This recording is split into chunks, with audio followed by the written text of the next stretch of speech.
நம்ம பேச்சு ஒவ்வொன்றுமே இறைவன் பதிவு செஞ்சுட்டு இருக்கிறான். நான் வெளில பேசக்கூடிய பேச்சு குறைஞ்சா தான் உள்ளுக்குள்ள நமக்குள்ள இறைவன் என்ன பேசிட்டு இருக்கான்னு புரிய ஆரம்பிக்கும். நம்ம பெரும்பாலும் வெளியில பேசியே நம்முடைய காலத்தவனையை வீணாக்கிட்டு இருக்கிறோம். இறைவனை பத்தி கூட வெளியில பேசுற மொழிய இறைவன் கூட பேசுறமான்னு பார்த்தா இல்லை. அன்காலமாக சோழம் தொடர்ந்துட்டு இருக்குது. எனக்கு பல பிரச்சனைகள் இருக்குது, ஒவ்வொருத்தருக்கும் தேவைகள் இருக்குது.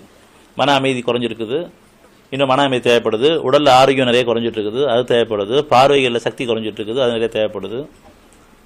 இன்னும் குடும்ப சூழலில் நிறைய பிரச்சனைகள் இருக்குது, அது சீராக்கப்பட வேண்டியிருக்குது. இப்படி ஒவ்வொருத்தரை சுற்றியும் பல பிரச்சனைகள் இருக்குது, உடலையும் பல பிரச்சனை இருக்குது, மனசையும் பல பிரச்சனை இருக்குது. அந்த பிரச்சனையிலிருந்து தீர்வு வேணும்னு சொன்னால் நீங்கள் ஒவ்வொருத்தரும் அவங்க தனித்தனி திருமணம் மாற்றம் தான். ஆனால் நான் அதெல்லாம் விட்டுட்டு வெளியில் வந்து மற்றவங்க பிரச்சனை நுழையிறேன். ஆங்காமல் சோதனத்தோடு எனக்கு பல விதமான கஷ்டங்கள் இருக்குது. அந்த கஷ்டங்களுக்கு நான் தான் காரணம். நான் இறைவன் பணியும் பொழுது அந்த கஷ்டம் எப்படி வந்து என்ன அடைஞ்சதுங்கிற தெளிவு அவன் கொடுக்க போதுமானவனா இருக்கான். மறந்தாலும் பரவாயில்ல, என் கஷ்டத்துக்கு காரணம் நான் தான். அந்த மறந்த பாவங்களுக்கு மன்னிப்பு கேட்கும் பொழுது எப்படி இந்த கஷ்டத்தை நீங்கள் நுழைஞ்சிங்க அப்படிங்கிற தெளிவை கொடுக்கும் பொழுது நம்ம திரும்பி அவன்கிட்ட ஒப்படைக்கிறோம். மீண்டும் இந்த கஷ்டம் நுழையாமல் நான் பார்த்துக்கணும்.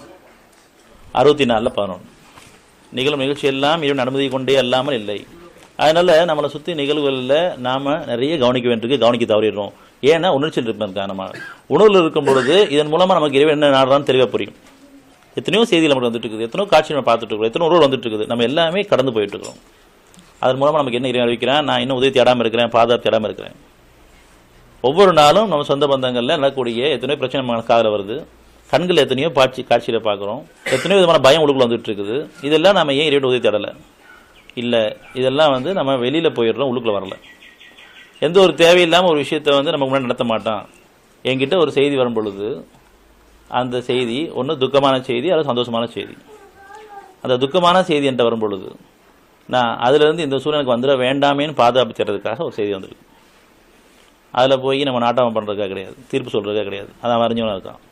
இந்த செய்தி வந்த பொழுது எனக்கு இது இந்த மாதிரி கஷ்டம் வந்துட வேண்டாம், இந்த மாதிரி சூழ்நிலை வந்துட வேண்டாம் இறைவனே அப்படின்னு நம்ம 2 உதவி தேட வேண்டும்.